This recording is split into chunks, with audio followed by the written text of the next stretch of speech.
उसने कहा, तुम में पहली जैसी बात नहीं। मैंने कहा, अब जिंदगी में तेरा साथ नहीं। उसने पूछा, क्या अब भी किसी की आंखों में डूब जाते हो? मैंने कहा, अब किसी और की आंखों में वो बात नहीं। उसने पूछा, क्यों इतना टूट के चाहा मुझे? मैंने कहा, इंसान हूं, मुझ में पत्थरों वाली बात नहीं। उसने पूछा, क्या मैं बेवफा हूं?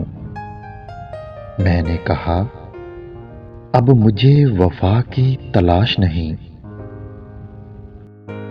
उसने कहा, भूल जाओ मुझे। मैंने कहा, तुम हकीकत हो, कोई ख्वाब नहीं।